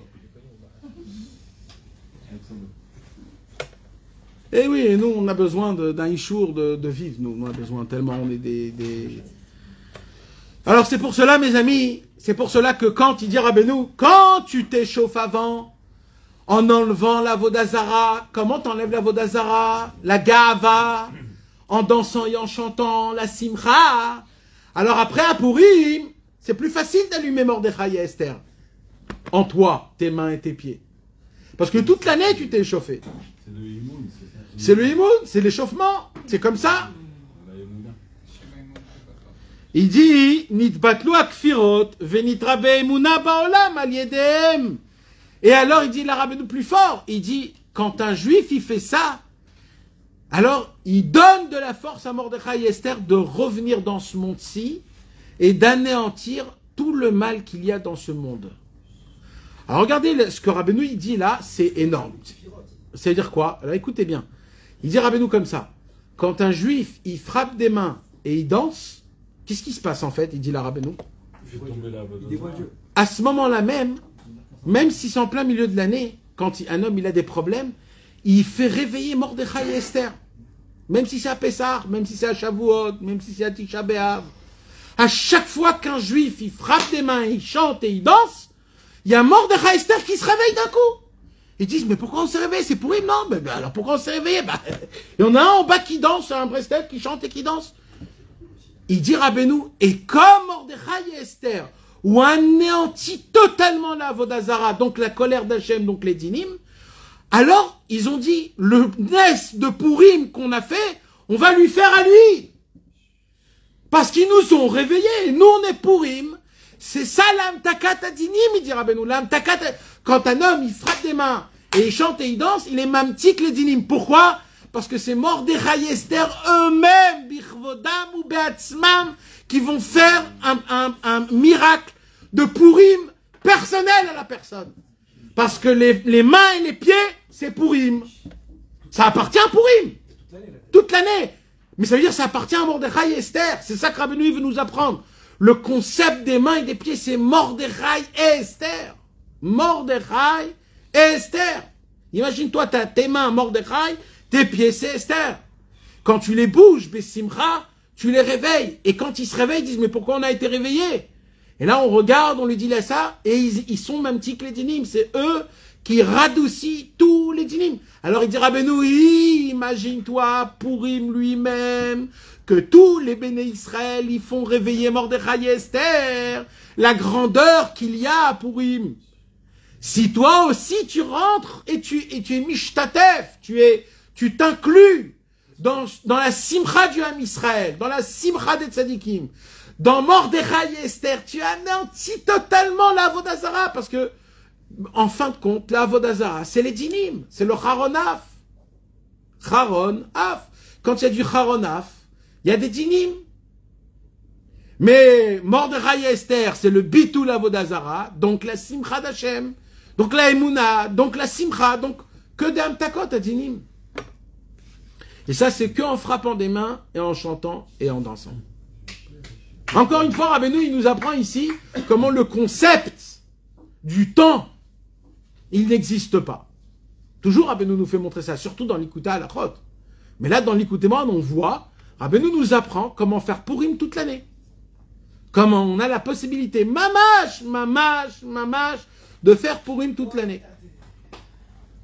Validé arat Mordechai ve'Esther ainu bechinat hayadayin ve'raglayin.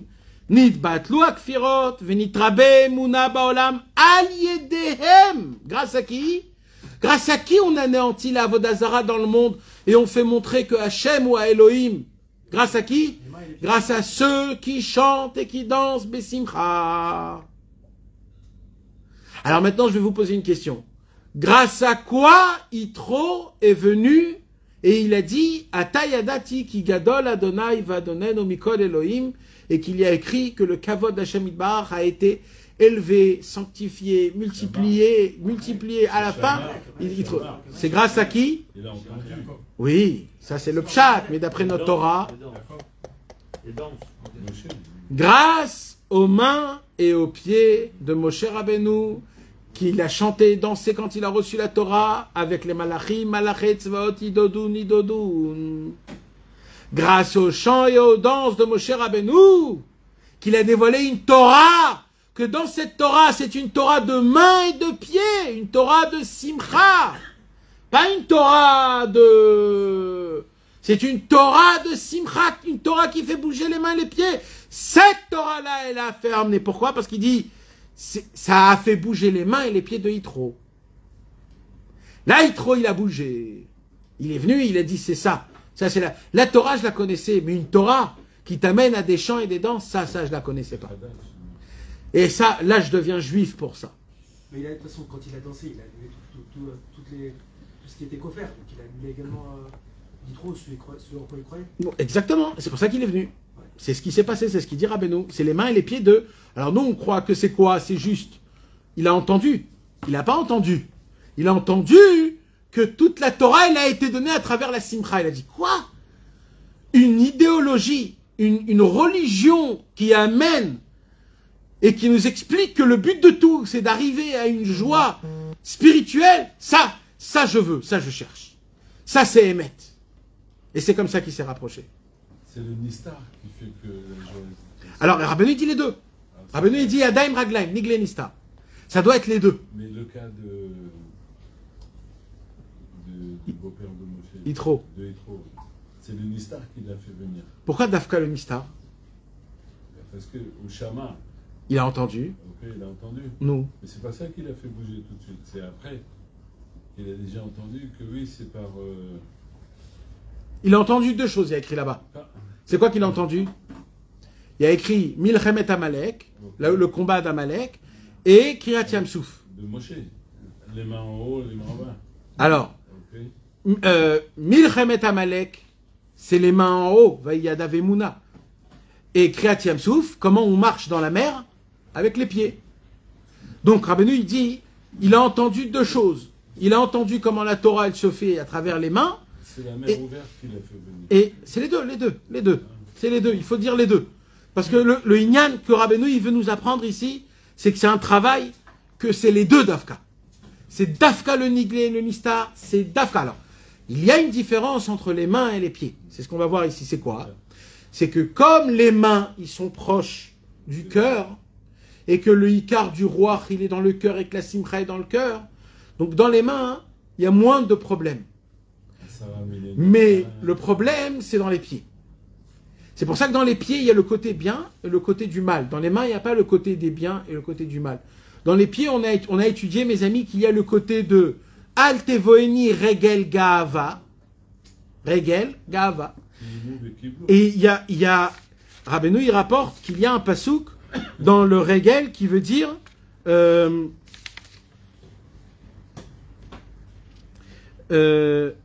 Veragli Amda Bemishor. Il y a le côté où le pied il est bon, il est droit, et il y a le côté où le pied il est du mauvais côté. C'est parce qu'on s'éloigne du cœur, donc là il y a la force du mal et du bien. Dans Mordechai on n'a pas vu. Là on va voir dans Esther aussi les deux côtés. Alors il dit Rabbeinu, donc, Kemo Shekatu, Venit Batlin Akfirot, Venit Rabbe Emuna Baolam Aledem, Kemo Shekatu, comme c'est écrit, Veyehi Omen et Adassa. Dans la Megillat Esther, il y a écrit que Mordechai a grandi Esther, a fait grandir Esther, comment on appelle ça? Élevé. Élevé. Il a élevé. Comment on dit le mot élevé en araméen? Alors, c'est pas le vrai mot élevé, mais en vérité, là, on parle d'une fleur qui pousse. C'est comment on dit dans l'hébreu de la Bible? Une fleur qui pousse. Omen. Emuna zo seder zraim. Vayehi omen et adassa. Mordechai a fait grandir la myrte. Hadas, la myrte c'est de Hadas. Il a fait grandir la myrte. La myrte c'est Esther. Omen, il dit Rabbeinu, mais pourquoi vous nous cassez la tête? Pourquoi il ne peut pas écrire Mordechai a élevé Esther? Pourquoi il a écrit non? Il a fait pousser la myrte. Pourquoi écrire de cette manière-là? Alors Rabbeinu il dit non, parce que dans le mot Omen, il y a le mot Emouna, que le travail de Esther, c'est les pieds, c'est la Emouna, parce que les pieds, c'est la Emouna. Et les pieds, c'est Esther qui va créer, qui va réparer les pieds. Mordechai va réparer les mains. Esther, elle va réparer. Comment elle va réparer? À travers la Emouna, elle va anéantir Aman. C'est pour ça qu'elle, elle devra rentrer où? Mordechai, il n'a pas besoin de rentrer chez Achashverosh. Mordechai, il est toujours loin. Mordechai, il n'a pas besoin de se battre, parce qu'on a dit c'est les mains. Les mains, ils sont proches du cœur. Les mains, ils sont kadosh, c'est élevé. Mais on a dit que Raglea, Yordot, Mavet, c'est les pieds qui sont dans le Gehinom. C'est le pied qui est en bas, qui se bat contre le mal. Donc Esther, qui est les pieds, qui est cachée, elle, ça suffit pas. Elle doit se marier avec Achashverosh. Elle doit rentrer manger avec Aman. Faire croire à Aman que c'est son copain. Les pieds, c'est très fort, c'est un travail qui est très très fort. Et elle va faire ce travail de Emouna. Mordechai, c'est la Tfila, et Esther, c'est la Torah. Mordechai, c'est la Torah, et Esther, c'est la Tfila, la Emouna. Vayi omen et alasa, ou baktiv, et il y a écrit quoi? Kacher aita beomna ito. Il y a écrit que Esther et Mordechai, ils étaient en cachette, toujours, ils étaient en contact. Be'omna, c'est quoi Be'omna? Ça veut dire que Mordechai, il a dit à Esther, Esther, voilà, il faut que tu saches une chose. Il faut que jamais on se divise. Jamais. Si on se divise, c'est le peuple juif qui tombe. Même si tu devras partir avec Achashverosh, même si tu vas être marié, surtout ne désespère pas. C'est la tfila, mes amis. C'est le secret de Esther, c'est inimaginable. C'est inimaginable. Donc on croit que Esther, c'était une super woman depuis le début. Vous savez, mes amis, combien de fois Esther, elle a eu des chutes d'esprit? Elle s'est dit, mais attends, je comprends pas. Je dois me marier avec un goy. Je vais avoir un enfant avec un goy. Toute ma vie, je vais vivre avec un goy.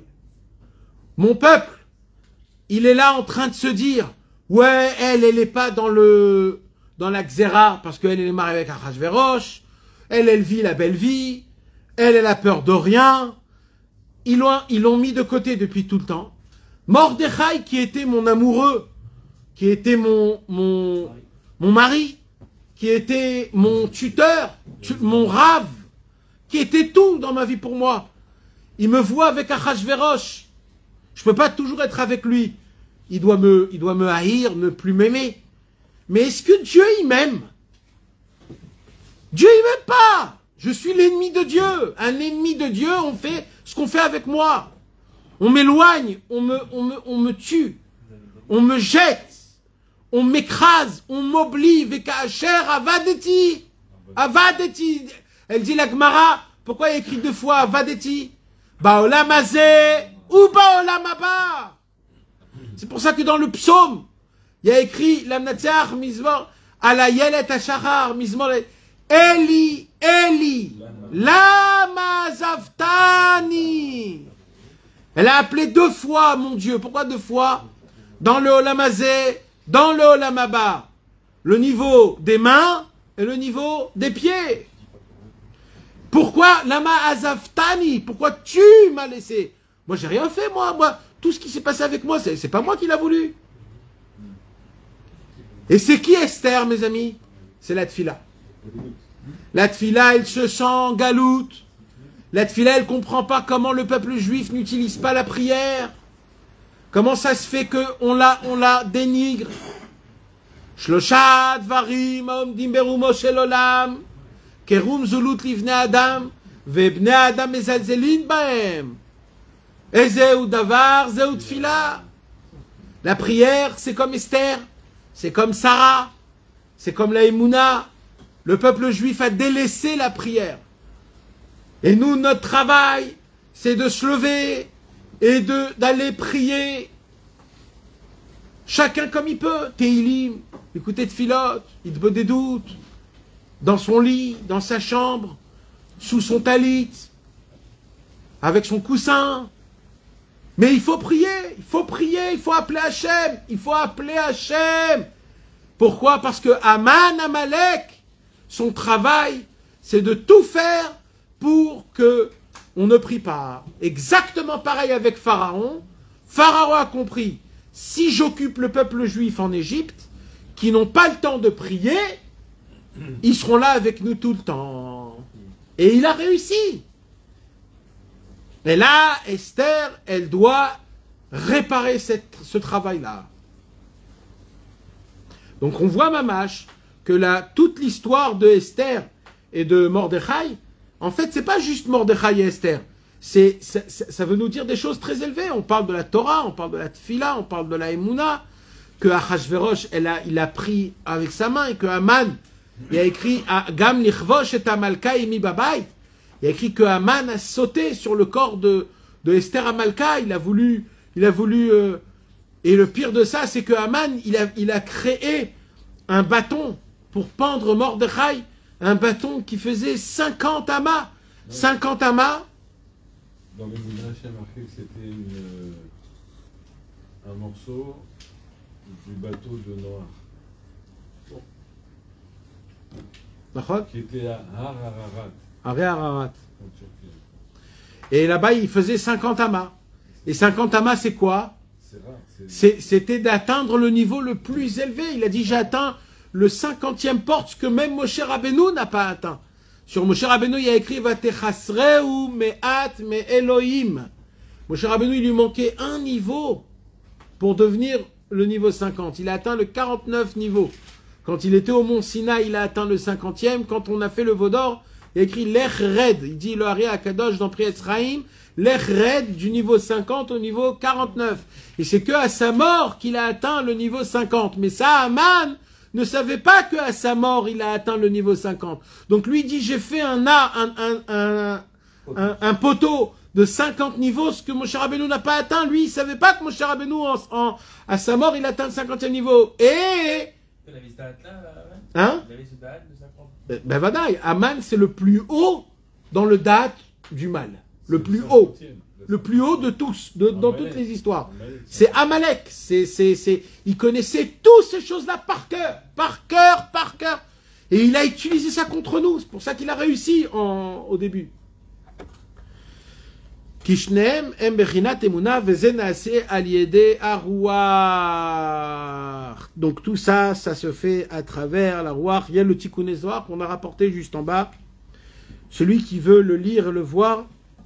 Et là-bas, le Rabbi Shimon Bar Yochai, il fait le lien entre Mordechai et Esther, que les deux, c'est deux niveaux de Emouna. Il y a un niveau de Emouna, c'est les mains. Il y a un niveau de Emouna, c'est aussi les pieds. Et le travail de Mordechai et de Esther, c'était de recalibrer les mains et les pieds spirituels du peuple juif pour qu'on ait assez de force pour se reprendre. Et c'est ça le niveau qu'il y a écrit. Mais Esther Beruach HaKodesh Neemra. Il y a écrit que la Megillat Esther, c'est Esther qui l'a écrit. Et elle a écrit toute la Megillat Esther Beruach HaKodesh. C'est pas juste une Megillah qu'elle a écrit comme ça pour raconter une histoire de ce qui s'est passé. Toute la Megillat Esther, elle a été écrite à travers le Ruach HaKodesh. Aïnou, c'est quoi le Ruach HaKodesh? Alors Rabbeinu, il dit, regarde ce que je vais vous apprendre. Aïnou Berinat Libo Nasa et Raglav. C'est le même passouk qu'on a raconté avec Yaakov. Il y a écrit que quand Yaakov, il a dormi à Bethel et qu'il a rêvé de l'échelle, où Akadosh Baruch Hu, il lui a promis que jusqu'à la fin de tous les temps, on va être son peuple. Quand il s'est réveillé, il était tellement joyeux, Yaakov, que Libo Nasa et Raglav, que quand il marchait pour aller à Bethel, il dansait. Donc, c'est quoi Libo Nasa et Raglav? C'est que la Simcha, elle annule les pieds dans le mal, et elle les élève dans la Gdusha, ce qui est les danses.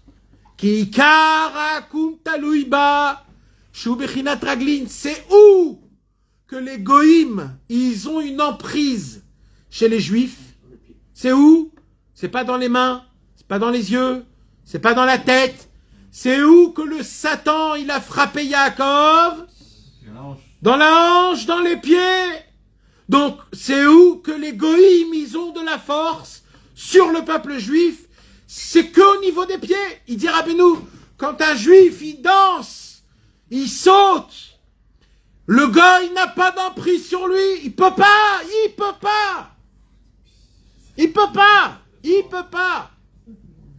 C'est que dans nos pieds qu'il peut nous avoir.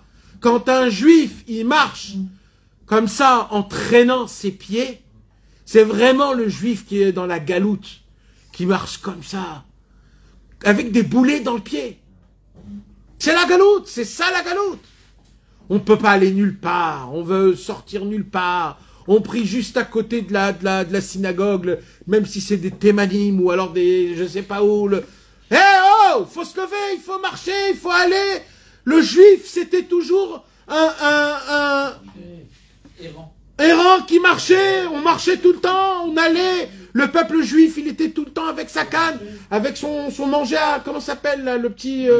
sa gamelle, il avait sa gamelle, il allait, il partait, il revenait. On chante et on danse, on fait des rondes et on est là, on lève les pieds, on les remet. Parce que les goïms n'ont pas d'emprise. Ils n'ont pas d'emprise. Il y a une lienne aussi que Mordechai, ouais, il avait sur sa chaussure le truc, il avait signé contre Aman, et c'était son évêque, en dessous de son pied. Exact.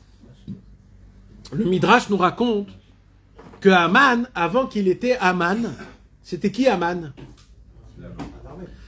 C'était ni plus ni moins l'esclave de Mordechai. Aïe, aïe, aïe, aïe, aïe, aïe, aïe. C'est de la folie. Ni plus ni moins l'esclave de Mordechai.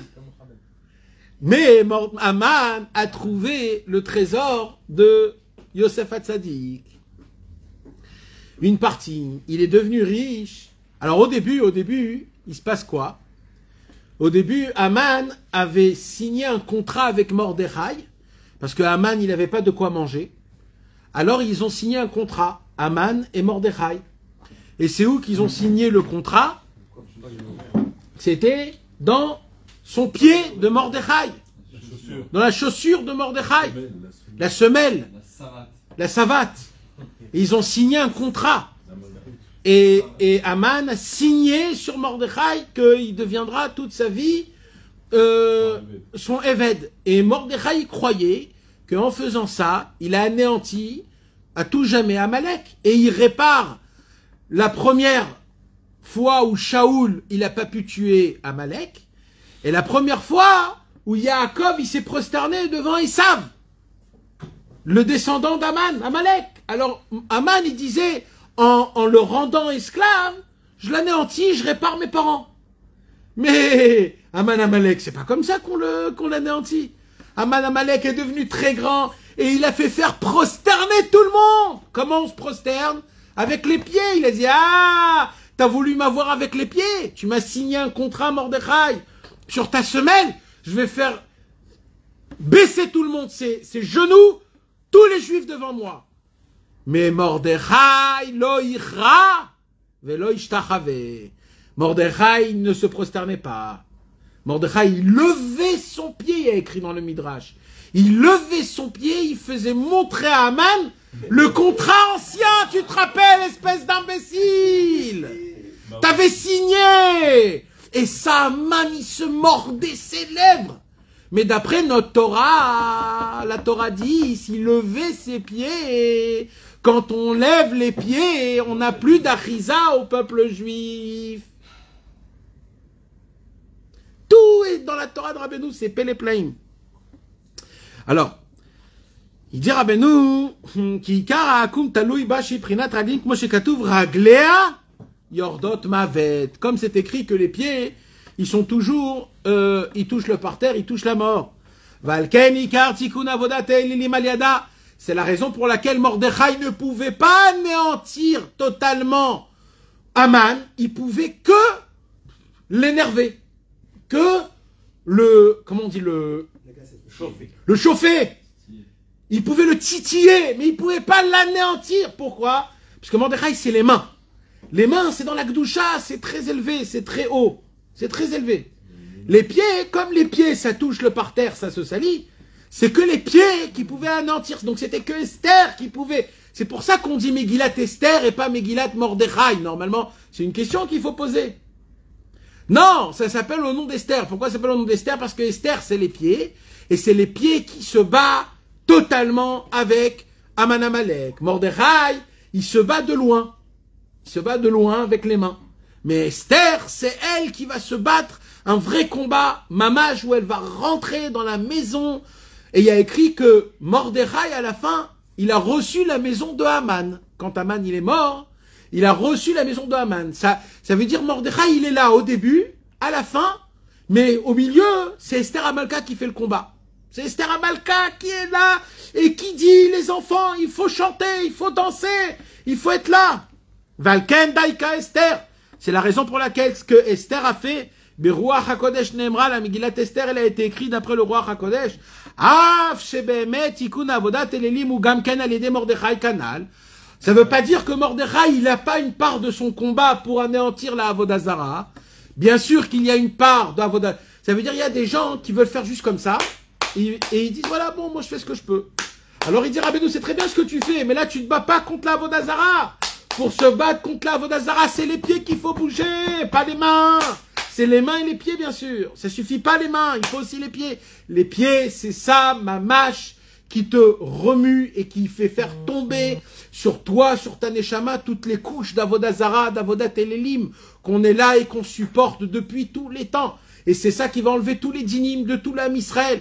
Et cette simcha-là, on l'a en s'échauffant toute l'année pour qu'on puisse arriver à Purim et à Mordechai et Esther quand on va chanter et danser. La simcha de toute l'année, l'échauffement de tout ce qu'on a fait va sortir, rugir et va anéantir tous les dynimes du Ham Israël en les radoucissant jusqu'à que ça devient un pour vena fort ou a Yehudim. Yesh inyan shenitaper hakol letova.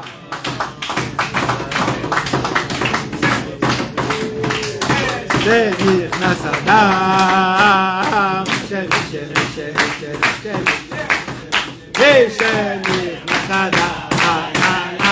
Shemir Nasadam, Marbin Besimcha, Shemir Nasadam, Marbin Besimcha.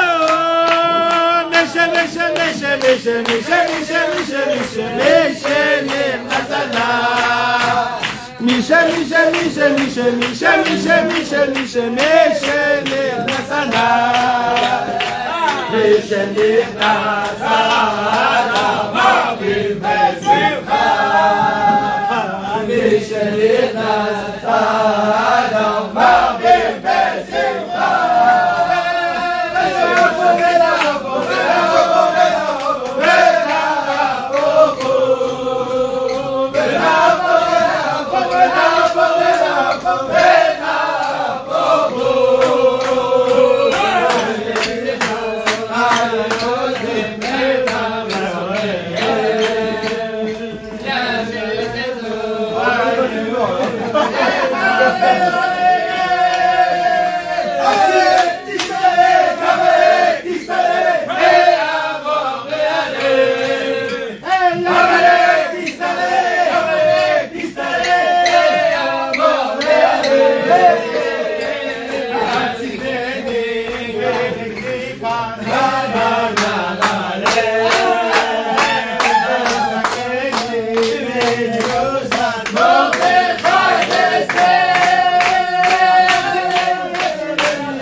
Eh oui! Là, c'est 134 hôtels.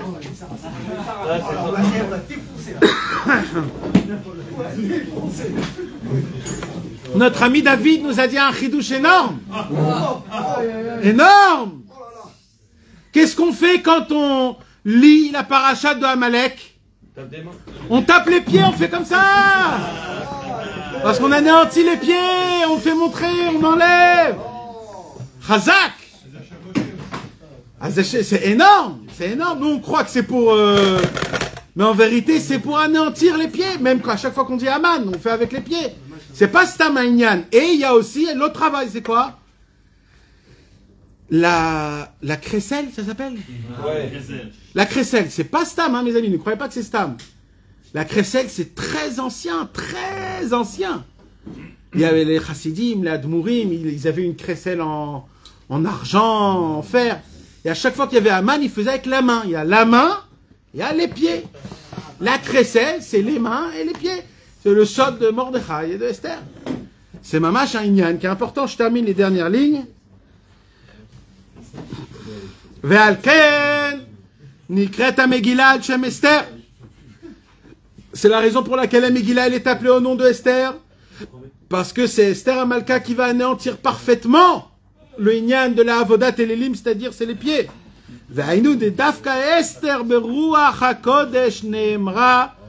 C'est quoi le ruach hakodesh? C'est le ruach. Vous vous rappelez, c'est quoi qui fait qu'on a la main et les pieds? C'est le ruach. Et comme Esther neemra beruach hakodesh, c'est qui a le ruach behemet? C'était plus Esther que Mordechai. Donc c'est Esther qui maintient le ruach, qui réveille les mains, les pieds, qui va réveiller Mordechai, qui est les mains, qui a ruach ou balev. Le ruach, il se tient dans le cœur. Ve'al yado, et grâce au ruach qui est dans le cœur, nidgale et arata yadayim varaglaim s'allume. Ce qu'on appelle la force des mains et des pieds. Rakaïka.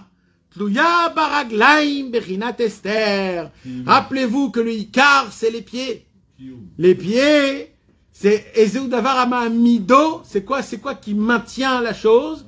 Ce sont les pieds qui nous maintiennent.